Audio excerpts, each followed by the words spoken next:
সুপ্রিয় শিক্ষার্থী বন্ধুরা, আসসালামু আলাইকুম।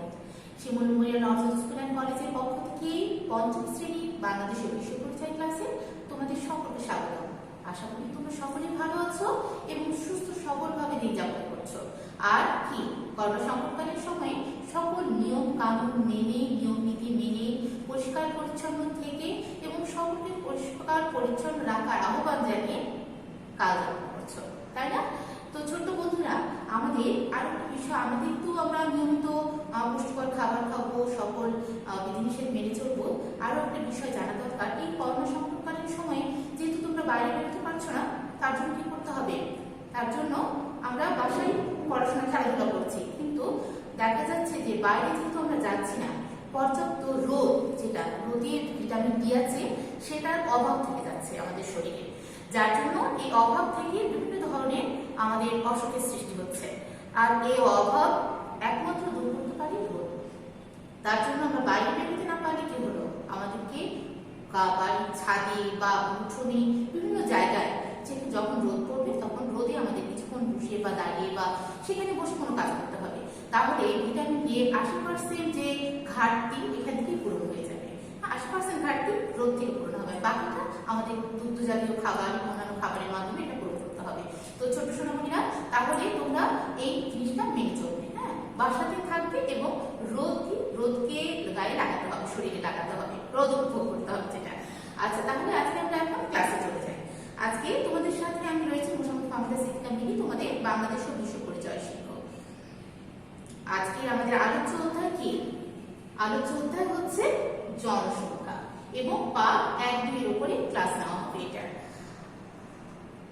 আজকে শিক্ষক ফল, আজকে ক্লাস থেকে তোমরা জানতে পারবে হচ্ছে পরিবারের উপর অধিক জনসংখ্যার প্রভাব সম্পর্কে বর্ণনা করতে পারবে, খাদ্য, বস্ত্র, বাসস্থান সম্পর্কে লিখতে পারবে, সমাজের উপর অধিক জনসংখ্যার প্রভাব সম্পর্কে ব্যাখ্যা করতে পারবে, শিক্ষা, স্বাস্থ্য, পরিবেশ সম্পর্কে আলোকপাত করতে পারবে। তাহলে ছোট সোনামণিরা, আমাদের আজকে আলোচ্য বিষয়টা কি? আলোচ্য বিষয় হচ্ছে পরিবারের উপর অধিক জনসংখ্যার প্রভাব, খাদ্য, বস্ত্র, বাসস্থান, সমাজের উপর অধিক জনসংখ্যার প্রভাবে, শিক্ষা, স্বাস্থ্য এবং পরিবেশ।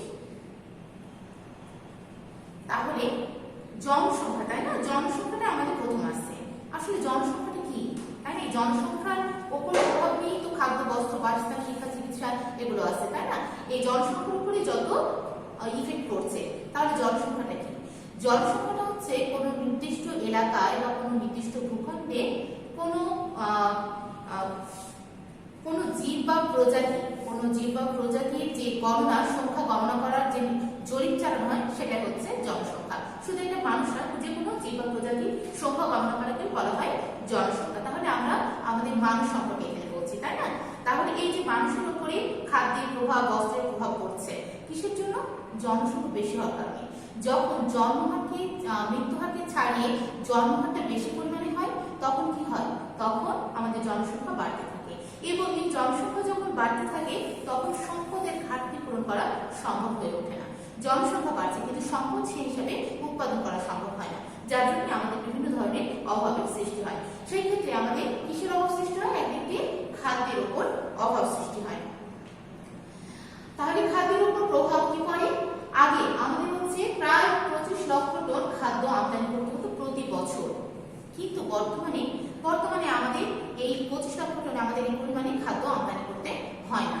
আমরা খাদ্যের স্বয়ংসম্পূর্ণতা অর্জন করেছি। তারপরেও দেখা যাবে যে আমাদের খুব চিন্তার বিশ্লেষণ করলে এখনো আমাদেরকে খাদ্য আমদানি করতে হয়, অনেক কিছুই আমদানি করতে হয়। বর্তমানে সকলের জন্য খাদ্য উৎপাদন হচ্ছে, এবং সকলের জন্য খাদ্য উৎপাদন হলেও যে আমাদের যে বাড়তি জনসংখ্যা বেড়েই চলেছে, এরকম ভাবে যদি চলতে থাকে, তাহলে এটা সম্ভব হয়ে উঠবে না। যার জন্য কি করতে হবে? আমাদের জনসংখ্যা বৃদ্ধির হার কমাতে হবে, এবং সকলকে এই জন্য সচেতনভাবে সরকারকে এবং আমাদের জনগণকে এটা পদক্ষেপ নিতে হবে, যেন জনসংখ্যা না বাড়ে। অতিরিক্ত জনসংখ্যার বসতির জন্য কৃষি জমি কমে যাচ্ছে। জনসংখ্যা তো বাড়ছে, তাহলে জনসংখ্যা যখন বাড়ছে, মানুষ যখন বাড়ছে, তখন কি তার খাদ্যের বেশি দরকার হবে, পোশাকের বেশি, বস্ত্রের বেশি দরকার হবে, বাসস্থানেরও দরকার হবে। থাকার জন্য তো মাথার ছাদ দরকার, তাই না? তাহলে এই যে ছাদ, পূজার ঠাই টুকুর করতে হয়? জমি জমা কি করতে হয়? ফসল কেটে গাছপালা নিধন করে সেই জায়গায় বাড়ি তৈরি করতে হয়, বসতি স্থাপন করতে হয়। তাহলে কি হবে? জনগণের জন্য এই যে বসতি স্থাপন করতে যে আমাদের কৃষি জমির পরিমাণ কমে যাচ্ছে। আবার এই কৃষি জমির পরিমাণ শুধু কমে যাচ্ছে না, রাস্তাঘাট নির্মাণের জন্য আমাদের এই কৃষি জমিকে নিধন করা হচ্ছে। তাহলে সেই ক্ষেত্রেও আমাদের জমির পরিমাণ কমে যাচ্ছে। এসব কারণে খাদ্যের উপর প্রভাব পড়ছে।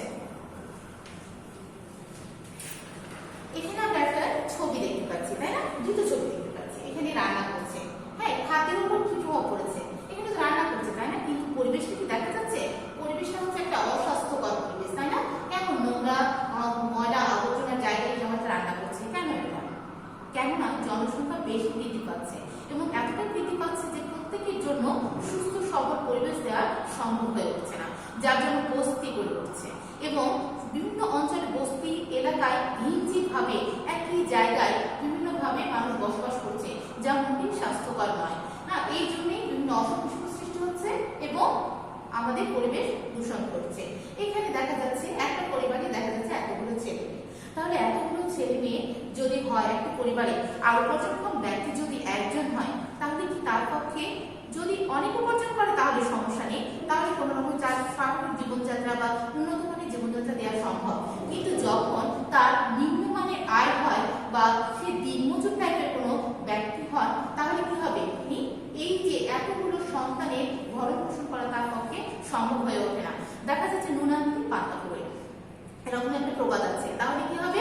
একজনকে একটা জামা দিতে পারলে আরেকজনকে দিতে পারবে না, বা হয়তো জামা কাপড়ের অভাবটা ঠিক মতো পূরণ করলো, খাদ্যের অভাব থেকে গেল, পুষ্টিকর খাদ্য দিতে পারছে না। তাহলে কি হবে? খাদ্যের উপর প্রভাব থেকেই যাচ্ছে, তাই না? তাহলে আমাদের জনসংখ্যা কমাতে হবে।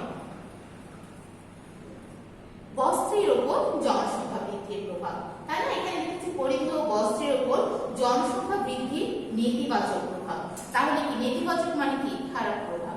তাহলে বস্ত্রের উপরে জনসংখ্যা বৃদ্ধির প্রভাব, জনসংখ্যা যখন বাড়ছে, ওই যে বললাম যে একটি ফ্যামিলিতে যখন উপার্জনক্ষম ব্যক্তি একজন হয় এবং তার মজুরি যখন বা তার আয় যখন খুব সামান্য পরিমাণে হয়, তখন কি হয়? এই যে পরিধেয় বস্ত্রের উপর এটা প্রভাব পড়ে। অর্থাৎ তখন সকল সন্তানকে সঠিকভাবে সুন্দর পরিষ্কার পরিচ্ছন্ন পোশাক পরিচ্ছদ দেওয়া তার পক্ষে সম্ভব হয়ে ওঠে না এবং তখন কি হয়? জীবনযাত্রার মান নিম্ন হয়ে যায় এবং নিম্ন হয়ে যাওয়ার কারণে কি হয়? বাচ্চাদের মানসিকতাগুলো সঠিকভাবে বিকাশ পায় না, তাই তো? এখানে পরিধেয় বস্ত্রের উপর তাই জনসংখ্যা বৃদ্ধির নেতিবাচক প্রভাব পড়ছে। অনেক পিতামাতা প্রয়োজনীয় কাপড় কিনে দিতে পারে না, প্রয়োজনীয় কাপড় তাদের পক্ষে কিনে দেওয়া সম্ভব হয় না। ইচ্ছা কোন বাবার থাকে না যে তার সন্তানকে ভালো কাপড় চোপড় পরাবে এবং সুন্দর কাপড় চোপড় পরিয়ে তার সামনে ঘুরে বেড়াবে, চায় তো সকলেই, কিন্তু সকলে তার কি সম্ভব হয়? এটা সম্ভব হয়ে ওঠে না। এটা আমাদের জন্য, এটার জন্য পরিবেশ দায়ী, আমাদের জনসংখ্যা আমরা নিজেরাই দায়ী। তার জন্য আমাদেরকে সকলকে সচেতন হতে হবে। উপযুক্ত পোশাকের অভাবে অনেক শিশু বিদ্যালয়ে আসতে চায় না। আমরা জানি আমাদের স্কুলে কি আছে? আমাদের স্কুলে ইউনিফর্ম আছে, তাই না? অনেক স্কুলে ইউনিফর্ম আছে, আবার অনেক স্কুলে ইউনিফর্ম নাই। কিন্তু দেখা যাচ্ছে ইউনিফর্মের একটা সুবিধা কি? ইউনিফর্মের সুবিধা যেমন একটা আছে যে একই পোশাক পরে সকলেই যায়, তাই না? একই পোশাক পরে সকলেই যায়, যার জন্য কে কোন পরিবেশ থেকে আসছে, কে কোন ফ্যামিলি থেকে আসছে, কার বাবা কি করে, সেই পোশাক আসে কি সেটা প্রকাশ পায় না। কিন্তু যখন দেখা যাচ্ছে যে ইউনিফর্ম না থাকে, স্কুল ইউনিফর্ম না থাকলে এক পোশাক পরে আসে এক এক ছেলে, এক এক শিক্ষার্থী, তখন কারোর জামা অনেক দামি আর কারোর জামা খুবই সাধারণ এবং দেখা যাচ্ছে কখনো তালিও থাকতে পারে। তাহলে কি হবে? ওই তালিওয়ালা যে শিক্ষার্থী, সেই শিক্ষার্থী হীনমন্যতায় ভুগবে, তাই না? তাহলে কি করতে হবে? আমাদের এই জিনিসটা স্কুল ইউনিফর্ম আনতে হবে এবং যাদের এরকম ধরনের প্রবলেম থাকবে তাদেরকে আমাদের সহযোগিতা করতে হবে, ঠিক আছে? এবং উপযুক্ত পোশাক না থাকলে কি করে? উপযুক্ত পোশাক না থাকলে স্কুলে আসতে অনীহা প্রকাশ করে, স্কুলে আসতে চায় না, তাই না? তাহলে এই আমাদের জনসংখ্যা সমস্যাটা অবশ্যই দূর করতে হবে। আমরা এখানে দেখতে পাচ্ছি বস্ত্রের উপর প্রভাব। এই যে বাচ্চা কাচ্চাগুলো কি করুণ ভাবে তাকিয়েছে না, সবাই করুণ হবে না, অনেকে হাসি খুশিও আছে, কারণ সকল পরিবেশে বাচ্চারা ভিতরে এখন চিন্তা থাকে না, তারা হাসতে চায়, তাই না? গরিবের অনাহারের থেকেও দেখা যাচ্ছে তারা হাসছে। এই যে বাবুটা দেখা যাচ্ছে কিছু চাচ্ছে, কাচ্ছে, তাদের গায়ে জামা কাপড় নেই, সঠিকভাবে জামা কাপড় ময়লা অপরিচ্ছন্ন পোশাক পরে আছে। এই বাচ্চাটা কি শীতে পোশাক নেই, যার জন্য তার ছোট বোনকে জড়িয়ে ধরে আছে, যেন তার ঠান্ডা নিবারণ হয়, তাই না? তাহলে অনেক মানুষ অনেক কষ্ট আছে। আমরা আল্লাহর কাছে শুকরগুজার করবো যে আমরা অনেক ভালো আছি এবং আল্লাহ সকলকে ভালো রাখো, এই প্রার্থনা আমরা সবসময় করবো।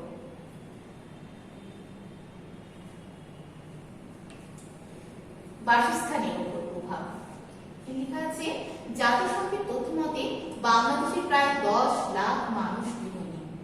তাহলে কি এই 10 লাখ মানুষ কোথায় থাকে? থাকে রাস্তাঘাটে, থাকে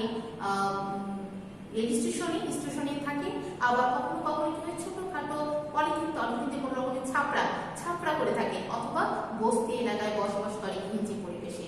তাহলে এই যে 10 লাখ মানুষ গৃহহীন, এই গৃহহীন মানুষের জীবনযাত্রা খুবই কষ্টসাধ্য, তাই না? নিম্নমানের, এবং তাদের সঠিক পরিবেশ পায় না বলে অনেক মানুষ, অনেক বাচ্চারা বিকশিত হতে পারে না, যাদের ভিতরে অনেক প্রতিভা লুকিয়ে আছে।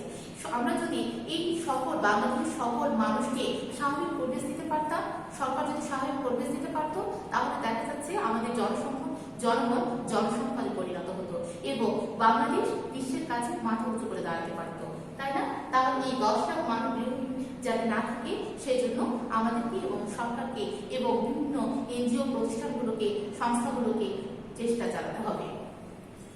সকলের জন্য বাসস্থান নিশ্চিত করা সরকারের পক্ষে সম্ভব হচ্ছে না, তাই না? সরকারের পক্ষে সম্ভব হচ্ছে না বিধায় মানুষ মানবতার অবস্থায় জীবনযাপন করছে। এই মানবতার অবস্থা থেকে রক্ষা করতে হবে মানুষকে।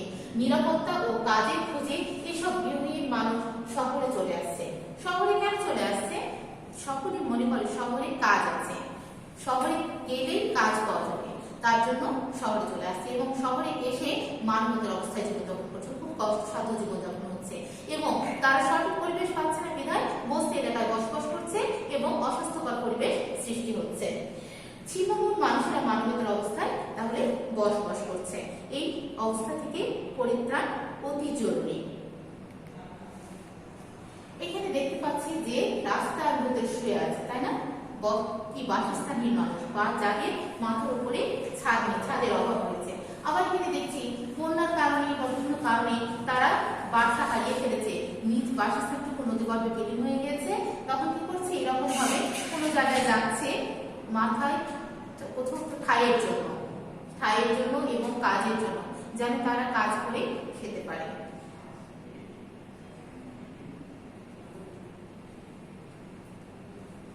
সমাজের উপর জনসংখ্যা বৃদ্ধির প্রভাব। সমাজের উপর জনসংখ্যা বৃদ্ধির প্রভাব কিসে প্রভাব পড়ে? শিক্ষা, স্বাস্থ্য, পরিবেশ ইত্যাদির উপর। শিক্ষার ক্ষেত্রে আমাদের মোট জনসংখ্যার 27.70% এখনো অশিক্ষিত। অশিক্ষিত মানে কি? তারা শিক্ষার দ্বারপ্রান্তে পৌঁছায়নি, তারা শিক্ষিত হতে পারে, তাদের অক্ষর জ্ঞান সম্পর্কে ধারণা লাভ করে, তারা নিরক্ষর থেকে গেছে, তাই না? তাহলে একটা জাতির যদি 27.70% অশিক্ষিত হয়, তাহলে তাদের চিন্তা ভাবনা করার, তাদেরকে সঠিক সিদ্ধান্ত নেওয়ার, অধিকার জাগ্রত করার এই মনোভাব মানসিকতাটা তৈরি হবে। তাহলে কি হবে? তারা উন্নয়নের দিকে দ্বারপ্রান্তে এগোতে পারছে না, নিজেকে নিয়ে ব্যস্ত। পেটের ক্ষুধা থাকলে কি আর সুপ্ত প্রতিভার বিকাশ ঘটে? পেটের ক্ষুধা নিবারণ করতে হবে এবং আমাদের এই শিক্ষাটাকে হার বাড়াতে হবে। শিক্ষার হার বাড়লেই জনগণ সচেতন হবে এবং সঠিকভাবে চলার চেষ্টা করবে।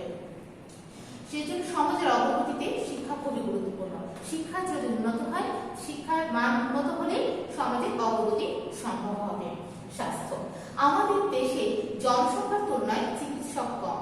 আমাদের দেশে জনসংখ্যার তুলনায় চিকিৎসকের সংখ্যা অনেক কম, যার জন্য প্রত্যেকটা দেখা যাচ্ছে চেম্বারে ডাক্তার অনেক ভিড় এবং রাত 1-2 পর্যন্ত ভিড় থাকে, যে ডাক্তার দেখে শেষ করতে পারে না। আবার সরকারি হাসপাতালগুলোতেও দেখা যাবে সকালবেলায় সেই বিশাল লাইনে দাঁড়িয়ে অনেক মানুষ, কোনো সময় দেখা যাচ্ছে সময় পার হয়ে যাচ্ছে, বাসায় চলে যেতে হচ্ছে।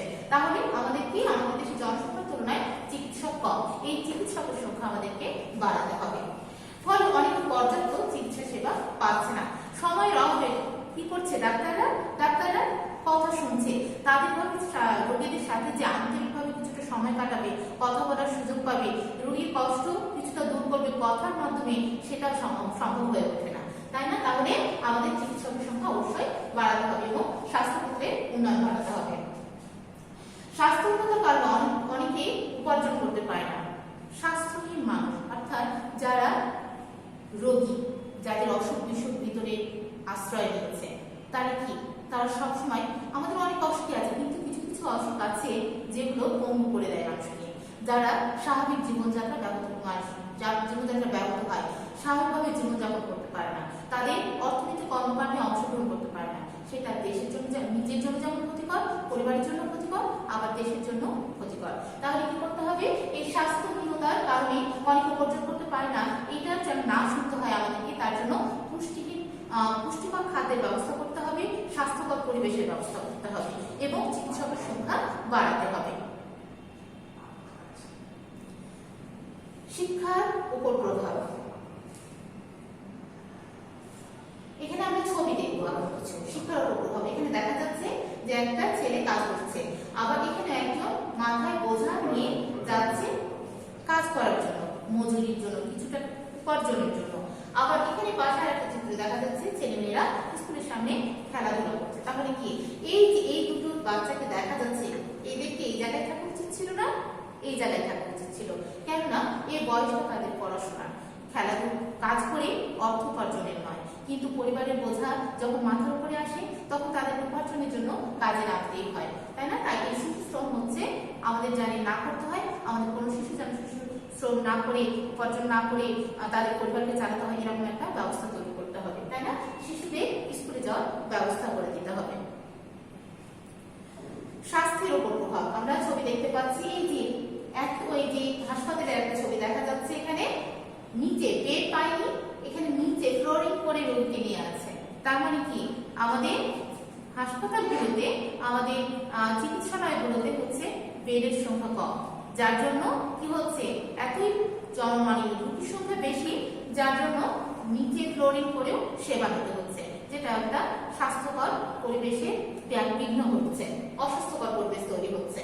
এখানে আবার দেখা যাচ্ছে যে একটু আগে বললাম যে লাইন ধরে, বিশাল লাইন, সেই লাইনে দাঁড়িয়ে আছে রোগীরা, কিসের জন্য? চিকিৎসার জন্য। পরিবেশ। অতিরিক্ত জনসংখ্যা পরিবেশের উপর নেতিবাচক প্রভাব ফেলছে। তাহলে কি, অতিরিক্ত জনসংখ্যা পরিবেশের উপর নেতিবাচক প্রভাব ফেলছে, মানে কি, খারাপ প্রভাব ফেলছে।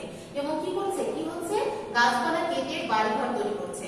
আমাদের স্বাভাবিক সুস্থ পরিবেশের জন্য আমাদের গাছপালা অতি জরুরি। কিসের জন্য? আমরা গাছপালা থেকে কি অক্সিজেন পাই, এবং আমরা যে কার্বন ডাই অক্সাইড ত্যাগ করি সেটা কে গ্রহণ করে? গাছপালা গ্রহণ করে। এবং এই গাছপালা যদি কেটে আমরা নিধন করে দিই, বন উজাড় করে দিই, তাহলে কি হবে? গাছপালার সংখ্যা কমে যাবে না?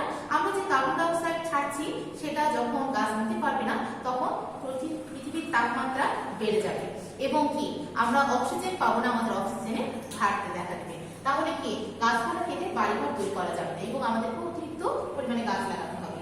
অধিক ফসল ফলাতে জমিতে প্রচুর রাসায়নিক সার এবং কীটনাশকের ব্যবহার করা হচ্ছে। আমাদের জনসংখ্যা যেহেতু বাড়তেই আছে, এবং এই জনসংখ্যার চাহিদা মেটানোর জন্য কি করতে হচ্ছে? জনসংখ্যার চাহিদা মেটানোর জন্য আমরা রাসায়নিক সার ব্যবহার করছি, অতিরিক্ত পরিমাণে কখনো কখনো রাসায়নিক সার ব্যবহার করি, এবং কীটনাশক ব্যবহার করি, এবং এই কীটনাশক ব্যবহারের উৎপাদন বেশি হচ্ছে, যার জন্য এই রাসায়নিক সার এবং কীটনাশকের সাইড এফেক্ট হিসেবে আমাদের বিভিন্ন অসুখের সৃষ্টি হচ্ছে। আরো একটা হচ্ছে, যখন বৃষ্টি হচ্ছে, তখন এই যে জমিগুলো আছে যেখানে রাসায়নিক সার এবং কীটনাশক ছাড় দেওয়া হচ্ছে, সেই জমিগুলো ভেসে যাচ্ছে, এবং সেগুলো নদী নালা বা পুকুরে ডোবায় পড়ছে, এবং সেখানে যেসব প্রাণীগুলো রয়েছে সেগুলো কি হচ্ছে? মৃত্যু হচ্ছে। তাহলে এটা আমাদের পরিবেশে ক্ষতি করছে। পুকুর ও নদীর পানি দূষিত হচ্ছে। তাহলে এই যে রাসায়নিক সার এবং কীটনাশকের ফলে, এবং এটা মেইনলি হচ্ছে অতিরিক্ত জনসংখ্যার চাহিদা মেটাতে যে পুকুর ও নদীর পানি দূষিত হচ্ছে। আমাদের এতে কিছুটা অসচেতনতা রয়েছে। আমরা কি করি? আমাদের কোনো ময়লা আবর্জনা, বাসার কোনো ময়লা আবর্জনা আমরা সোজা দিয়ে পুকুরে ফেলে দিই। এটা কি উচিত? এটা মোটেই উচিত না, যার জন্য আমাদের পরিবেশ দূষিত হচ্ছে, এবং পানি যেসব প্রাণীগুলো রয়েছে সেগুলো ক্ষতির সম্মুখীন হচ্ছে। ভূগর্ভে পানি উত্তোলনের জন্য পরিবেশ ও জলবায়ুর উপর ক্ষতিকর প্রভাব ফেলছে। ভূগর্ভে পানি উত্তোলন, ভূগর্ভে পানি আমাদের প্রয়োজনীয় আমরা উত্তোলন করি, কিন্তু দেখা যাচ্ছে পানি উত্তোলন করতে যে পানি প্রয়োজনের থেকে আমরা নষ্ট করি বেশি। পানি আমরা হচ্ছে কি করছি, আমরা চালিয়ে নিয়েছি পানি ট্যাঙ্কি। এখন তো শহরে প্রতিটা বাড়িতে বাড়িতে কি পানির পাম্প লাগানো আছে পানি ওঠানোর জন্য, এবং পানিতে ট্যাপ ছাড় ছেড়ে চলে যাচ্ছে, ট্যাপের পানি পড়ছে, অথচ তার সাথে কোনো মানুষ দাঁড়িয়ে নেই। তারা ব্যবহার করছে পানি, ব্যবহারের পরে ছেড়ে চলে যাচ্ছে। তাহলে কি পানির অপচয় হচ্ছে, এবং এই পানির অপচয়ের জন্য কি হচ্ছে? পানির স্তর আস্তে আস্তে আমরা ভূগর্ভ থেকে পানি তোলার কারণে পানির স্তর নিচে নেমে যাচ্ছে, এবং নিচে নেমে যাওয়ার কারণে হচ্ছে পরিবেশে বিপর্যয় ঘটছে। এবং জলবায়ুর উপরও ক্ষতিকর প্রভাব পড়ছে। পরিবেশের ওপর বায়ু দূষণের প্রভাব। এখানে আমরা দেখতে পাচ্ছি জনগণের চাহিদা মেটানোর জন্য বিভিন্ন কলকারখানা তৈরি হয়েছে, যেমন বিভিন্ন রাস্তাঘাটের সংখ্যা বাড়ছে। তাহলে রাস্তাঘাটের সংখ্যা বাড়তে বাড়তে কিসের জন্য বাড়ছে? এই যে মানুষের যানবাহন চলাচলের জন্য যে সুবিধা দরকার তার জন্য যানবাহনের সংখ্যা বাড়ছে, এবং এই যানবাহন এবং কলকারখানা বাড়ার জন্য কি হচ্ছে? এই যে বায়ু দূষণ হচ্ছে, কালো ধোঁয়া বেরোচ্ছে, গাড়ি থেকে কালো ধোঁয়া বেরোচ্ছে, যার জন্য বায়ু দূষণ করছে। তাহলে এটাও পরিবেশ দূষণের একটা অন্যতম কারণ। তারপর আরেকটা বিষয় হয় গাড়ির শব্দে শব্দ দূষণও হয়ে থাকে। পানি দূষণের প্রভাব। দেখো আমরা একটু আগে বললাম যে যখন কলকারখানা রাসায়নিক সার কীটনাশক ছাড় দেওয়া হয় জমিতে, যখন বৃষ্টি হয় পানিগুলো জমিগুলো ভেসে যায়, তখন ওগুলো হচ্ছে কোথায় পড়ে? নদী নালা বা পুকুর ডোবায় পড়ে। আবার আরো একটা বিষয় বলা হয় যে কলকারখানা রয়েছে, কলকারখানায় উৎপাদন করতে গেলে বর্জ্য তৈরি হয়। এই বর্জ্যগুলো আমরা কোথায় ফেলি? আমরা নদীতে ফেলি। বুড়িগঙ্গা নদীতে একটা মরা নদীতে পরিণত হয়েছে। কেন? এই কলকারখানায় বর্জ্য ফেলার জন্য। হ্যাঁ, এই যে এরকম ধরনের করে যদি আমরা পানিতে আবর্জনা ফেলি, তাহলে এবং এই যে কালো পানি আসছে, নোংরা পানি পানিতে পড়ে, তখন কি হচ্ছে? এই যে এইসব ডোবা বা নদী বা পুকুর যেগুলোই হোক না কেন, সেগুলোর পানিগুলো দূষিত হচ্ছে, এবং এই দূষণের ফলে পানিতে যেসব প্রাণীগুলো বসবাস করছে, মাছ তারপরে অন্যান্য প্রাণী, সেগুলো সকল কিছুই ক্ষতিগ্রস্ত হচ্ছে। হ্যাঁ, স্বাভাবিক পরিবেশ পাচ্ছে না বেঁচে থাকার জন্য। পাহাড় কেটে ভারসাম্য নষ্ট।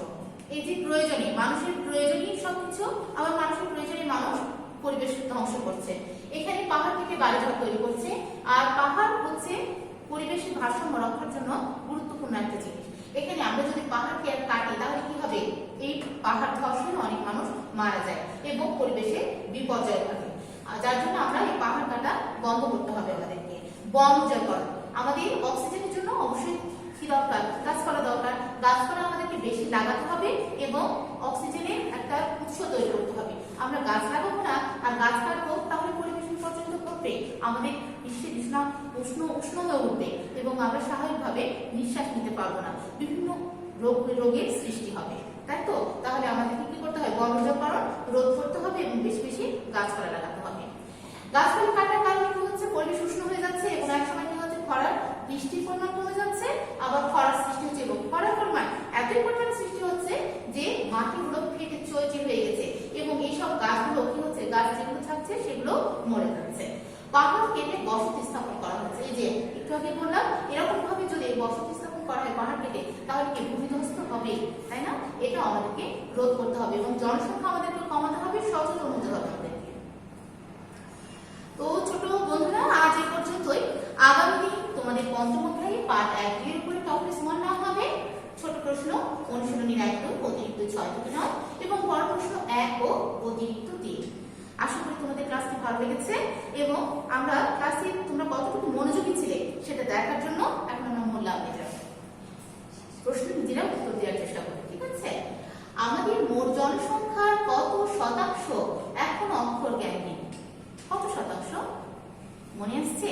27.70% বা শতাংশ, ঠিক আছে? 70 বলবো না, 27.70 বলতে হয় না, দশমিকের পরের সংখ্যাগুলোকে অঙ্ক হিসাবে করতে হয়। তাহলে 27.70% হচ্ছে এখনো অক্ষর জ্ঞান নেই। আমাদের দেশে জনসংখ্যার তুলনায় চিকিৎসকের সংখ্যা কেমন? আমরা তো পরিবেশ দেখতে পেলাম, ছবি দেখতে পেলাম, তাই না? আমাদের দেশে জনসংখ্যার তুলনায় চিকিৎসকের সংখ্যা অনেক কম। কৃষি জমি কমে যাওয়ার কারণ কি? কৃষি জমি কমে যাওয়ার প্রধান কারণ হচ্ছে কি? অতিরিক্ত জনসংখ্যা, এবং অতিরিক্ত জনসংখ্যা বসতি স্থাপনের জন্য কৃষি জমি কমে যাচ্ছে। কয়েক বছর আগেও বাংলাদেশ কি পরিমাণ খাদ্য আমদানি করত? কয়েক বছর আগেও বাংলাদেশ 25 লক্ষ টন খাদ্য আমদানি করত, তাই না? মনে আছে নিশ্চয়। অনেক শিশু লেখাপড়া শেষ না করে ঝরে পড়ে কেন? উপযুক্ত বস্ত্রের অভাবে। উপযুক্ত বস্ত্রের অভাবে অনেক শিশু বিদ্যালয়ে এসেও পরবর্তীতে আর আসতে চায় না।